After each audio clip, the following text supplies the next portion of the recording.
Hi, guys, and welcome to BobaCast, the podcast that will bring abos together, share their stories and lives inside the community, and unfilters all what we always wanted to know about them and the game.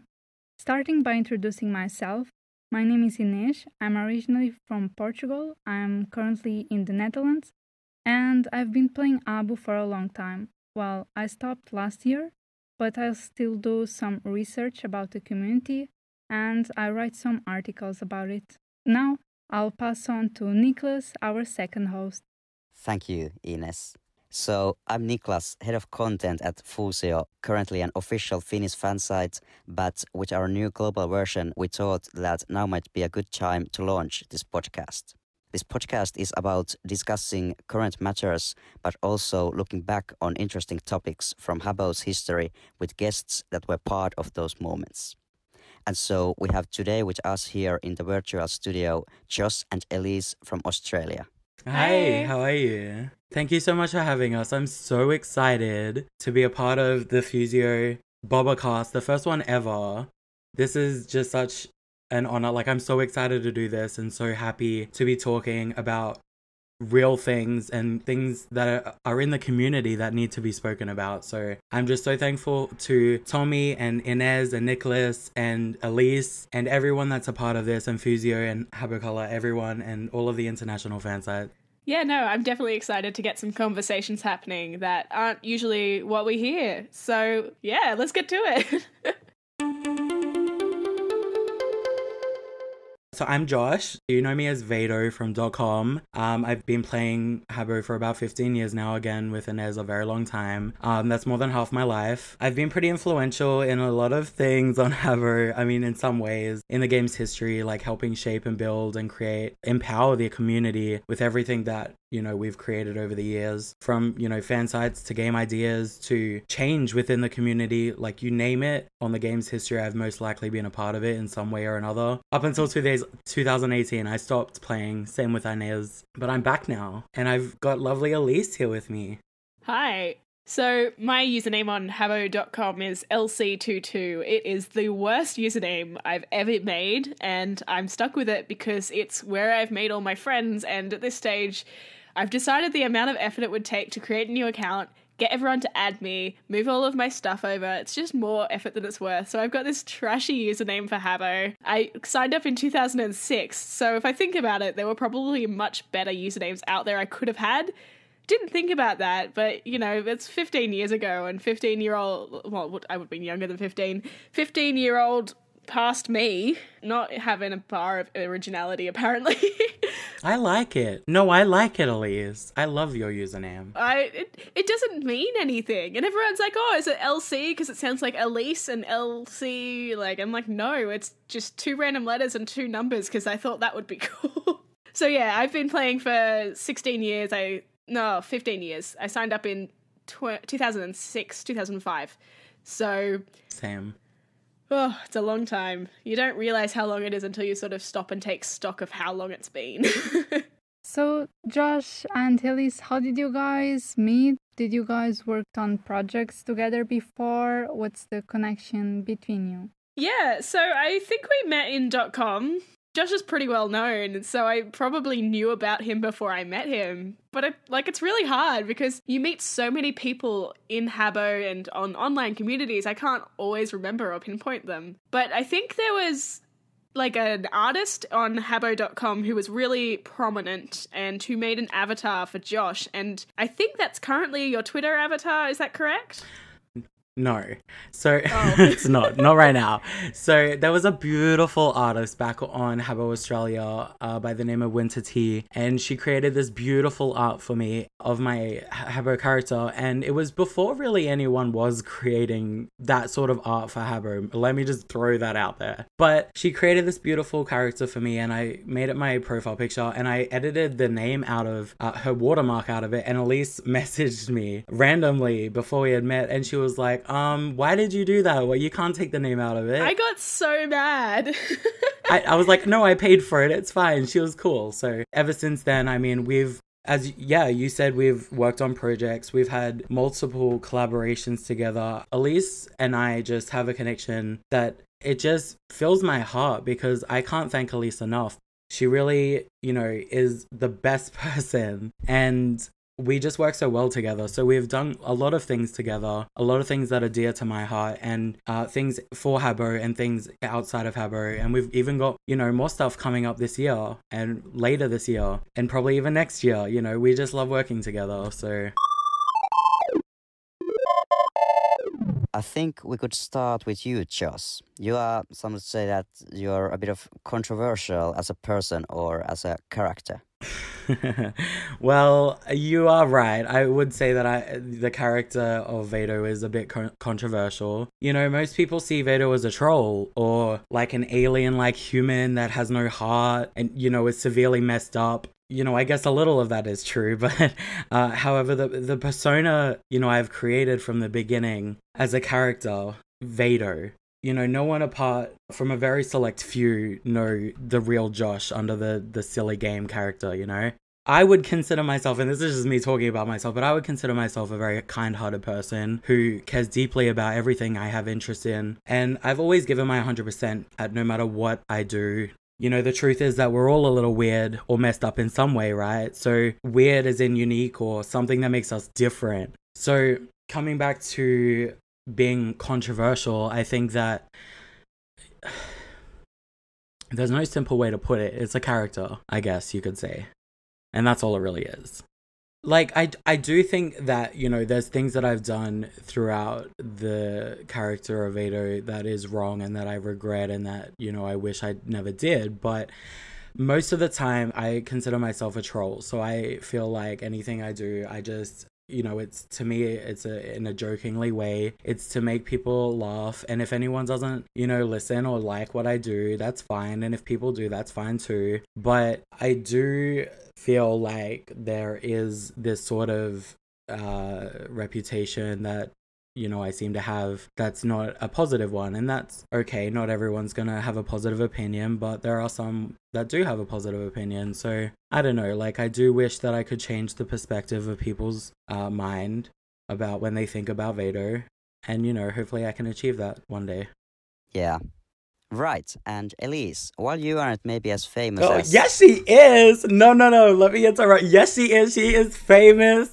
She gets noticed. She is famous. She is beautiful.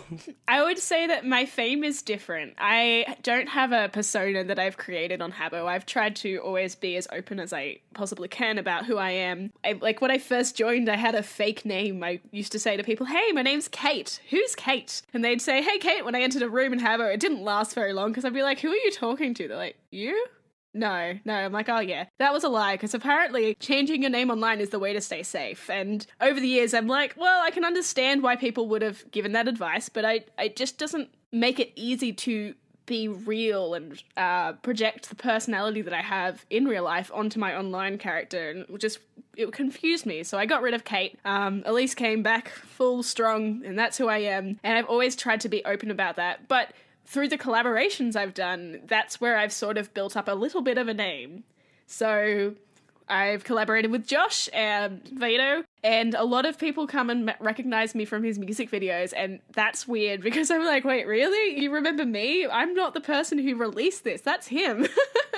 I do think, though, the most recognition I get isn't from Habbo itself, but from another game that I worked on, which is Lasuni. But I think we'll talk about that a bit later, if you guys want. Mm-hmm. I think we could jump to Habbo Secrets now.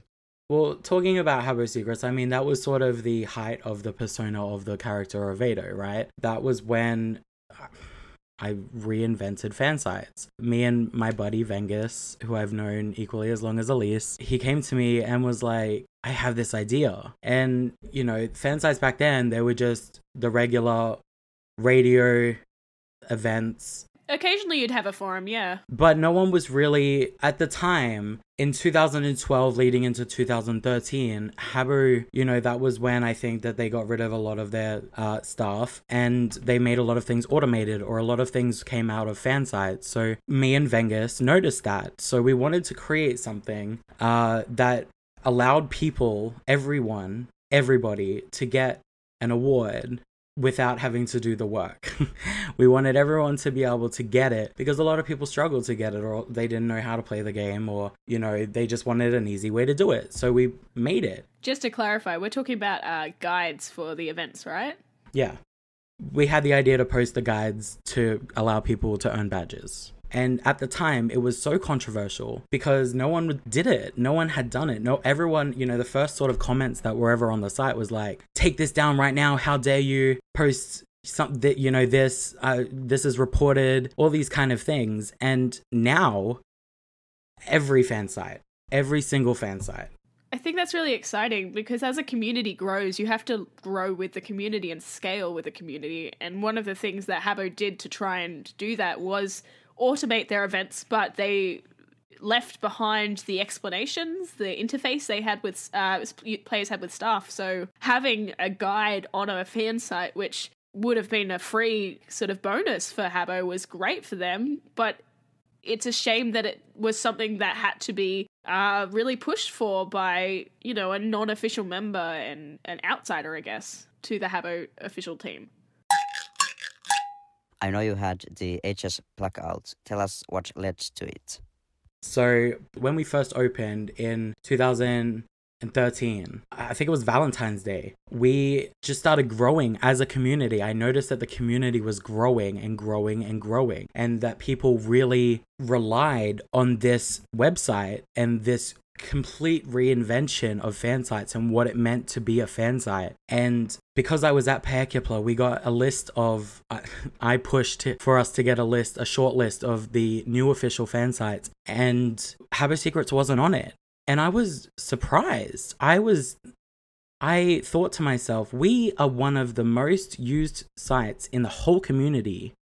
Why would we not be eligible? And it went on for months. So because we didn't get that, it led to the HS blackout. I wanted to show the community, I wanted to show the staff, I wanted to show everybody that we were purposeful and we were relied on, and I did that. There were so many messages to so many staff. Power 2 at the time, she was the hotel manager. She was bombarded with messages because people wanted Habbo Secrets to reopen. And we were closed. We blacked everything out for a whole week. And looking back now, you know, a lot of people said, oh, it was just to seek attention, or it was just to get more popular or famous or whatever, you know, whatever that means. But I wanted to show the community that we had a community. We were a family, and because we weren't respected enough to get an official status when we were the most relied on fan site at the time, I wanted to show everybody, and I did that. Everyone knew. So what happened after the blackouts? Well, unfortunately, it was the beginning of the end. Shortly after the blackout, you know, a lot of things happened, but the guy that was developing the site, he sort of, in my opinion, he noticed how popular the site was getting and that people relied on it. So he wanted sort of more of a say or more of power within the site. And even though he was a developer, he wanted to sort of take it in a direction that wasn't my goal or vision. So I said no. And he didn't like that. So unfortunately, the site got taken down and I wasn't allowed to use his coding. And unfortunately, that was the end of Habbo Secrets. Shortly after the blackout. We lasted a fair few good months. I think that was the first wake-up call for other fan sites to go, well, actually, this is something that we do need, because you mentioned that other fan sites were really aggravated by the fact that you were giving out guides to their events, and they really hated it. They were like full anti-Habbo Secrets, just like the staff were. But I think that was the wake-up call that actually players did like having the answers for some things and making it easier for them to participate and join in the events that the community had access to. I know you said to me another time that like a couple of fan sites joined in with the blackout with you guys. Is that, like, who was that? So this Habbo also blacked their fan site out, which at the time they were official. So I mean, yeah, it was a wake-up call to a lot of people because a lot of people, I have folders and folders of messages from people that were pleading with me to reopen the site because events didn't stop, events kept going, but there were no answers. No other fan sites were posting answers. Everyone was scrambling because we shut our doors. And I wanted people to know that we were a community that should have been recognized. I wanted the people that worked for that site to be recognized for their hard work. We invented something. The people, and that's what I was always about, was family and community within the website. And for them to not get recognition, it was not about me. It was nothing about me at all. It was about the community and, you know, showing like, why couldn't we grow as a community, as official, like the other websites, just because we posted guides, which is now common practice. That makes sense to me. I mean, coming from the perspective of someone who currently works with brands for my job, I can understand why sometimes Solaki might think it might be a good idea to cut ties with fan sites, because essentially each fan site is an ambassador for the website, for the brand, and you can't control people. You yourself, Josh, you say that you are known to be a troll, and that's a wild card for staff. Like, I used to work with you on a competing website called Lasuni, and we, as a team, before you were hired, we discussed the fact that you were known as a troll, and I had to go and bat for you and say, no, if you give him the job, he will work his ass off. Am I allowed to say that? He'll work his butt off. And he will get the job done, because if he's passionate about it, he will do it right.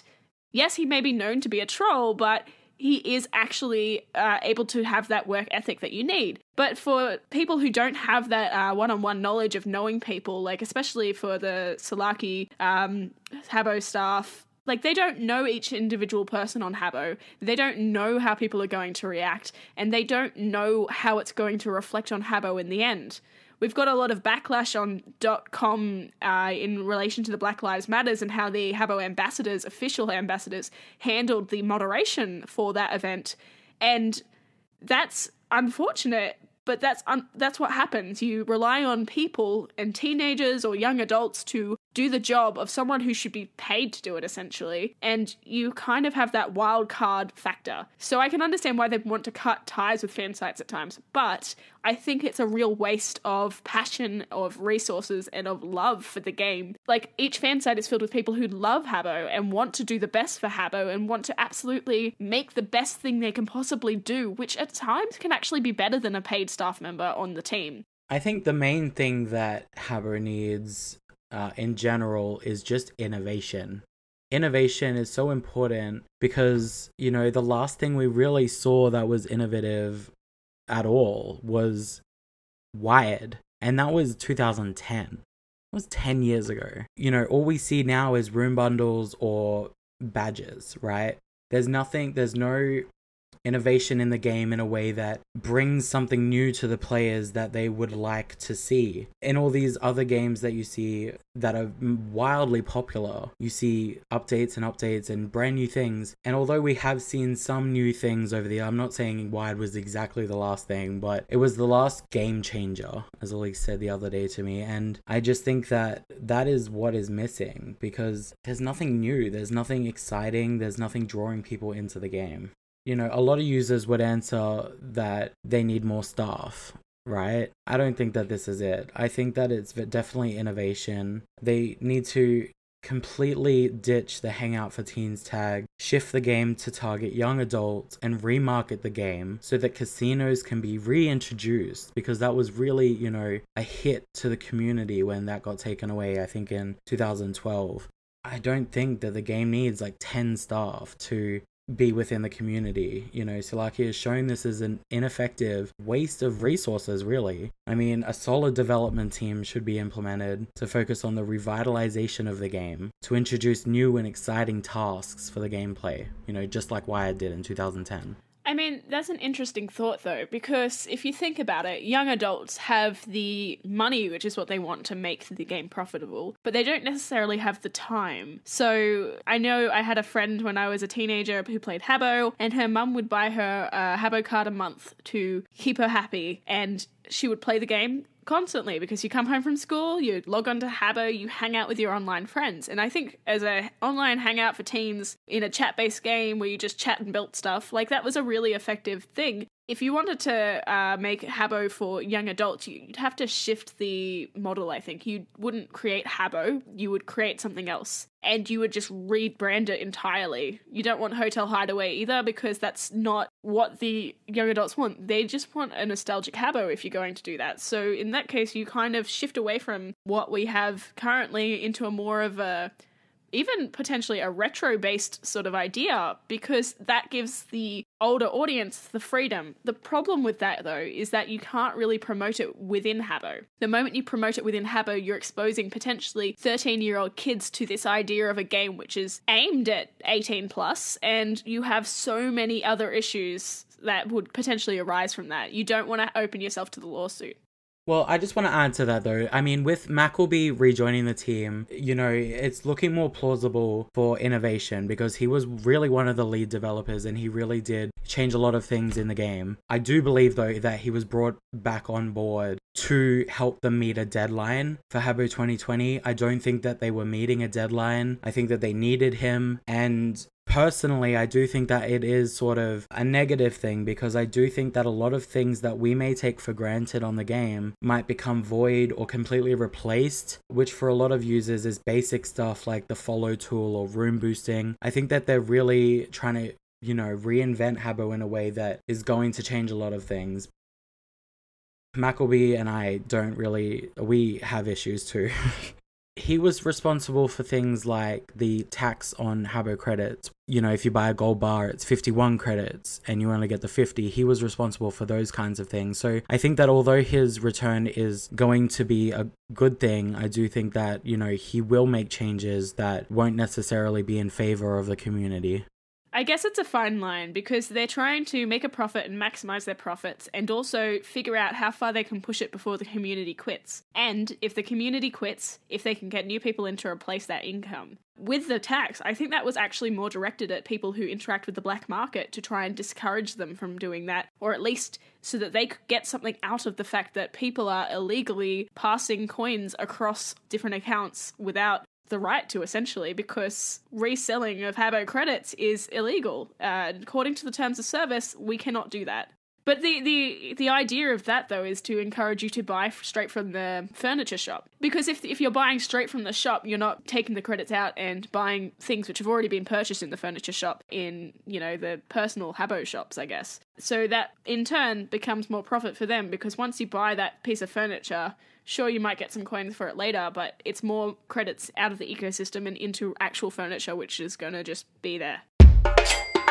Oh yeah, apart from the business inside the game, what do you feel to be like the more engaging activities? Because it seems everyone goes there now either to do business or... I think one of the things that Habbo has done really well since it's embraced social media is really show off the buildings that people are making. I think that's a fantastic way to be embracing their community without much effort. Seeing things that people are sending in, the screenshots people are posting on Twitter and using that to promote their game, I think that's an excellent social media marketing model to be taking for them. And building is a real art form in Habbo. You can create some amazing things if you have the skills or the know-how or enough time, really. So I think the building community in Habbo is very strong, and Habbo does a very good job at recognizing them through Twitter, social media, and also through their Builders at Work competitions that they're currently hosting on .com. I think that's a great way to sort of say, hey, here are the best of the best. Let's put you all to the test, I guess.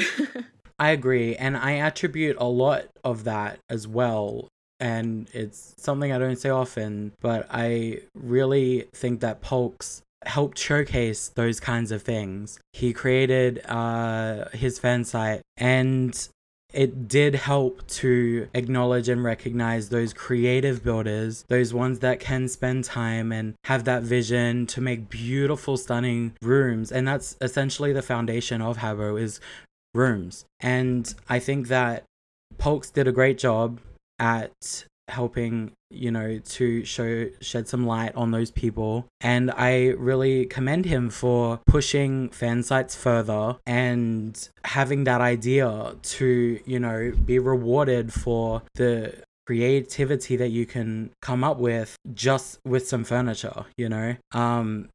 Everything else about him, though, is just a no from me.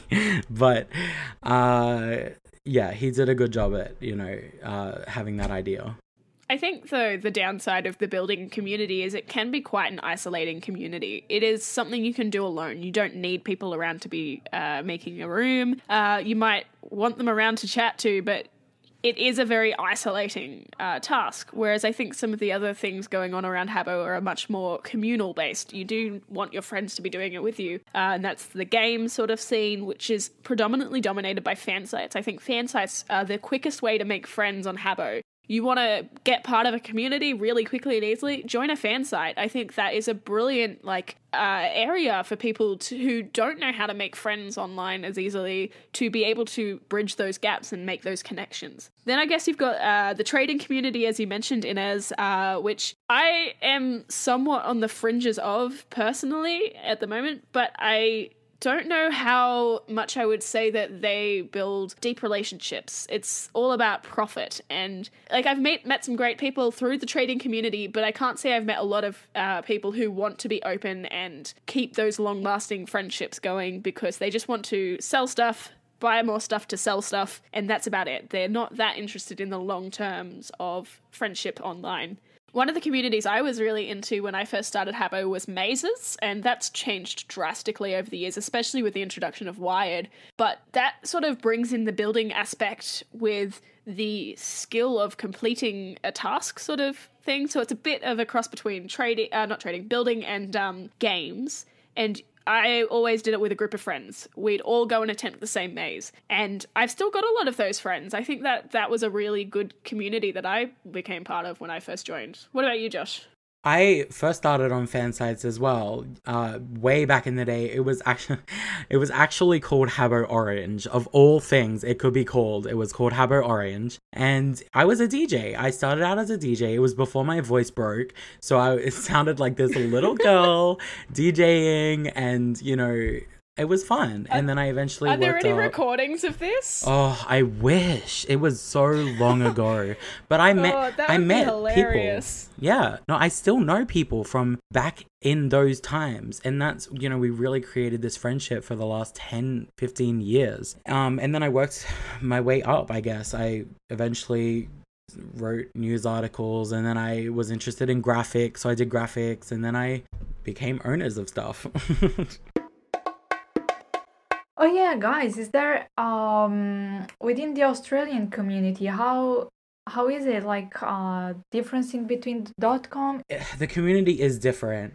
I think for Habbo AU, everybody sort of knew of everybody. Like, you didn't have to be close to them, but there were big groups and you'd know basically who was in them because it was a much smaller, space of people. And so it was very tight-knit in a way. I've got a lot of friends that I made through Habbo AU who I knew about them a lot before I actually became friends with them. And sometimes, if they were sort of seen as the coolest of the coolest, they would actually be quite standoffish and you couldn't get near them to become friends with them. And other people were like, nah, everyone can be my friend. It's it was one or the other. Yeah, but I do think the community in Australia was definitely absolutely different. I mean, it used to be. Unfortunately, Australia's community was almost completely diminished due to the merge. And, you know, we saw the introduction of less staff influencing the game around that time, and it was made more about the community. And I do think that the other huge blow to the Australian community, at least, was the gambling ban. And it did see a lot of the members from Australia check out of Habbo for good. There is still somewhat of a community today, but it's definitely not as strong as the UK has a massive user base. USA still has, you know, somewhat of a user base. Singapore as well, for example.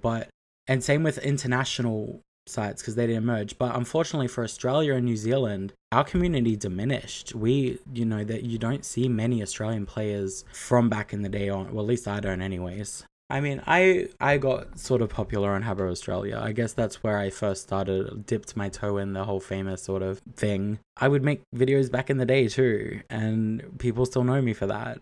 You know, like there's a few players that still know me for that. So I do think that the sense of community is still there for Australia, but I definitely think it was very special back in 2004 to when it was popular, you know, Australia-wise. It was really special. I think out of every hotel that was open, I think that Australia's staff really had something special to offer to the game. And, you know, talking about personas, back in those times, personas were brought to us mainly by Habbo staff because they invented sort of a persona for themselves to protect themselves and their identity in real life. And I think that that sort of is where personas stem from, is that the Habbo staff were the pioneers for that. And I attribute so much to the Australian staff. I've mentioned Lasuni a couple of times during this podcast, and that's a game that I joined as a player initially before I got hired as a staff member, initially as an events coordinator and later as a community manager. And one of the things that they got me to do was create a new account. And I really struggled with the idea of, do I reveal who I am from the start, or do I keep that as a separate entity so that I can moderate without people knowing it's me? In the end, I revealed that it was myself and what, like, sort of made that link between my player and my staff account, but I had separate accounts, one for playing and one for moderating, so that if people came into the room and it was my user account and there was another staff member in the room, they knew I was off duty and someone else was working at the time, to keep that distinction and that separation between that personal feelings, those personality and preferences, separate from the job that I had been hired to do, essentially. Yeah, I did that too. I knew going into it, because everybody knew the persona of Vado, because I joined Lasuni with the name Vado as well. And when I was playing, you know, I got backlash and things like that because of people knowing who I was. So when I wanted to work for Lasuni, I knew going into it that I had to create a new persona, a new person that, as Elise said, you know, that was the job, that was the work account, that was, you know, that would be completely separate to who Vado was. And I accomplished it for a little bit, and I think the cat got out of the bag. I don't even know how, but people ended up finding out it was me. I can't keep a secret, I think.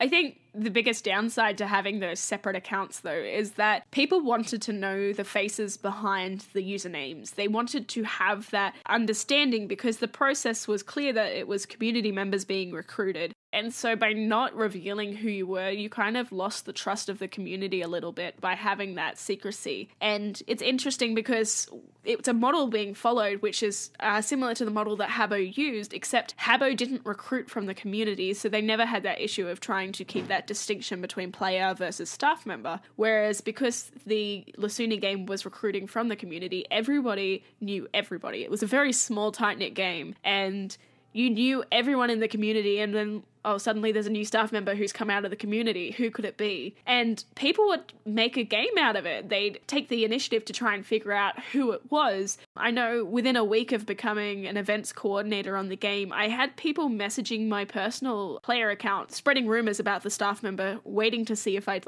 bite. I had friends being like, oh, what a tool this new staff member is, can't even share their identity and stuff like that, because they had suspicions it was me, but didn't want to say it straight out, but they wanted to sort of get me to say, defend the new staff member or sort of say it was me. And so that was a really hard thing to struggle with, that disconnect between who I was as a person versus who I was as a staff member, I guess.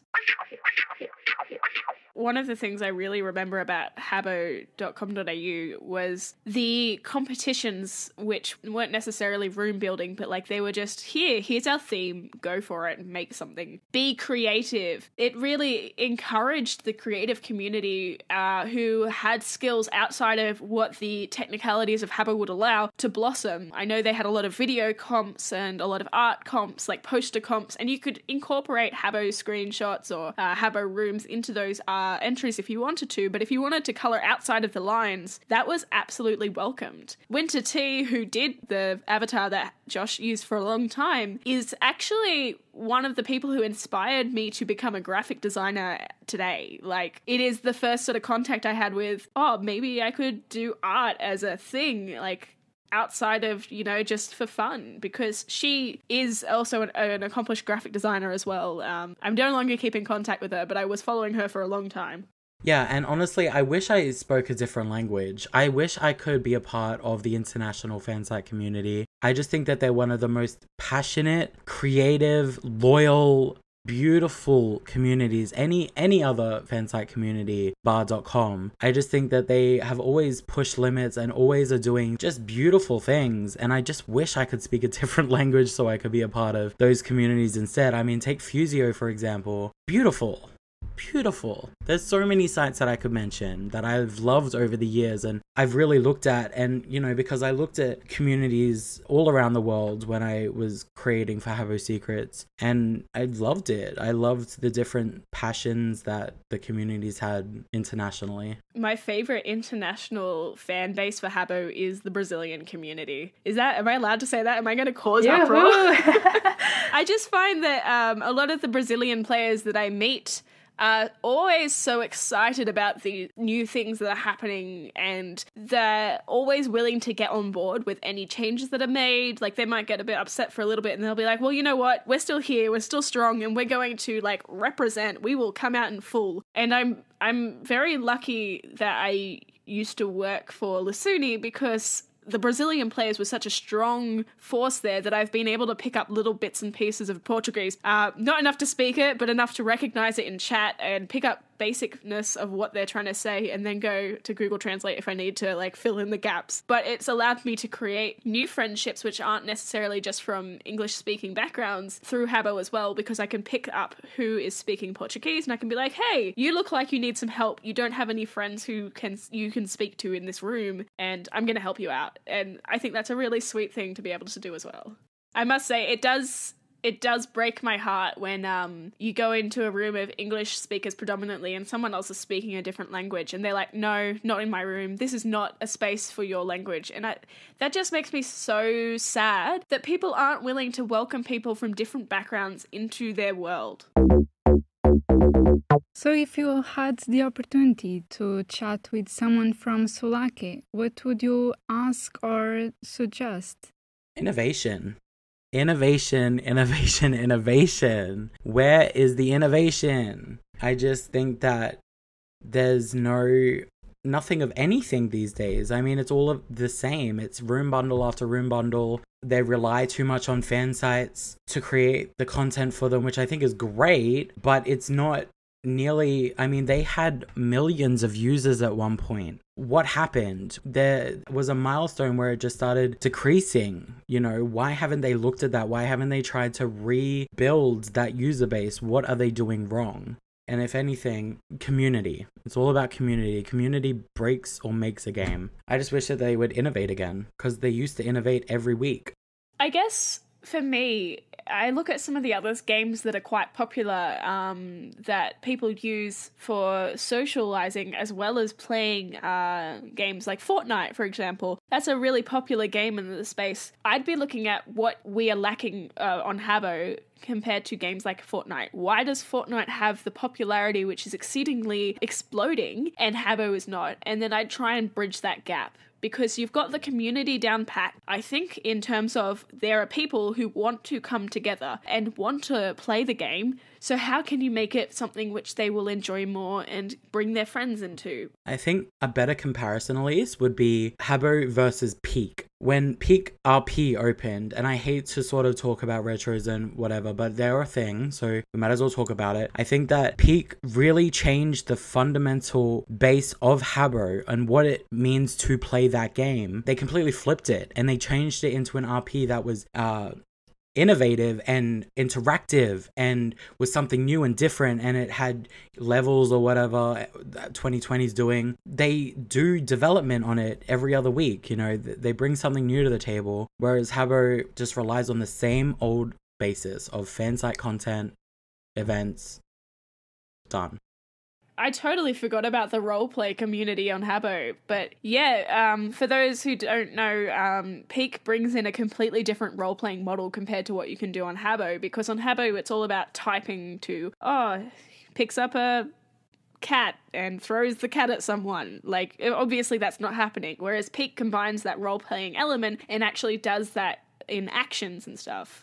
So I think that's a really innovative thing that they've done. And if Habbo brought that in Habbo 2020, I think that'd be brilliant for that game. And I think there is so much more potential there. If you got in Wired, which could allow for role playing, and you could incorporate that with room building, that would create a completely different experience for players. I think that role playing community, which we forgot to talk about earlier, would have a new platform to join. And I think you'd actually bring different people into that space as well. And I just think that would be really interesting.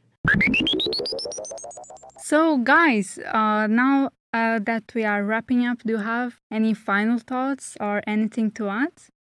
I think games can be a gateway for real life skills. I think that games are underestimated for the amount of things that you can get out of them which can be used later in life. I think Habbo in particular, especially through fan sites, really breeds creativity, and that shouldn't be undervalued. A lot of people assume that games are just a waste of time and, what are you doing games for? But I think it's got social value because you make friends and you have that community, and I think it's got practical value through hobby. Like, it breeds hobbies. So you join a fan site, you could learn how to write articles, you could do pixel art, you could do fan art, you could do DJing, which gives you recording skills, potentially even music skills, gives you project management if you get high up enough. I think that games in themselves are really valuable for learning new things, and the community in Habbo brings out creativity, which can be translated into real world currency, I guess. I've developed many skills thanks to Habbo, like graphic design, video editing, HTML, PHP, public speaking, confidence even, which has taken me to new cities in Australia and brilliant opportunities in real life. All because, I sat around on Habbo for years. So I completely agree with what Elisa's saying, and that's why I had to take a break in 2018, because I got to use all of those skills that I had learned over the years through Habbo, accumulated through Habbo. I got to put them to real use and earn real money, and I think that games like that are important just for character building as well. Before we end, do you have any projects that you are currently working on or any upcoming releases? Oh my goodness. Pixel is the title. It's a collection of songs I've worked on for the past 2 years, and I hope that people like it. I mean, some people won't, some people don't get it at all, but Pixel is really diving into that sort of internet community of pixels that we all know from our childhood, and it's a collection of songs that are essentially parodies. I did a song with Elise, and I really hope people like it. I want to create things that people will enjoy, and if people don't enjoy it, I don't mind. But I'm really excited to have another song with Elise. Honestly, it's just an honor, in my opinion, to have Elise on any of my songs. I mean, I've had to delay it because just everything that's going on in the world, it wasn't the time for, who is Vado? Why is he releasing anything right now? Why do I have something to say when it's nothing in relation to what's going on in the world? So I wanted to wait, and I feel like now is the time that, we should party and we should celebrate Habbo. Pixel is out everywhere on YouTube. Just search Joshy Sparkles. Yeah, I can't say I've got anything particularly coming out, but I'm always looking at what the communities are doing and trying to think about that with everything I do. I've come from a background of research and games research, so it really interests me to continue to watch how the community's growing and what's happening with that. Other than that, I just sort of have some fun, meet new people, enjoy the game, and watch what happens within. And she writes cool songs. She just wrote a song literally about online communities. Well, it's not specifically about online communities. It's called Connecting Online, and it's about how we have come together online because of the COVID-19 pandemic and how people are still able to have that connection online. I totally forgot about it, to be honest. It's one of my favorite songs. It was written on a ukulele, and it's so beautiful, so catchy, and quintessential Elise. I love it. I'm jealous. I'm working on figuring out a way to release that and maybe make a video about it with my beautiful rainbow ukulele. Josh and Elise, we thank you a lot. We are here with, I'm not sure, 7 to 8 hours difference. I really appreciate you guys for putting this together and what you are doing and bringing communities together and fan sites collaborating in a way that we've never seen before. I'm so excited because usually you see fan sites that are divisive and they want all of the fame for themselves, but the international fan sites, they're coming together, and that's so exciting to me. It's just great to see an evolution. Yeah, it's been wonderful to be part of this discussion, and it will be exciting to see how the community continues to grow and potentially change with Habbo 2020 coming up. And I look forward to potentially talking more about it in the future. Yeah, thanks for coming on.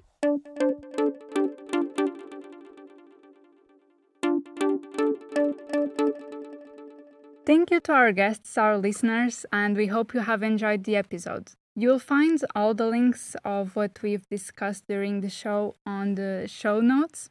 Bobacast will casually be aired on every podcast streaming platform, so stay tuned with us. We'll be posting on Twitter at Bobacast and launching the Bobacast hashtag for conversation across social media. Additionally, you can also express your thoughts and opinions on the podcast's Fusio page. For any questions, doubts, or suggestions, please feel free to tag us using Bobacast or reach us by email at contact@bobacast.com. See you next time. See you!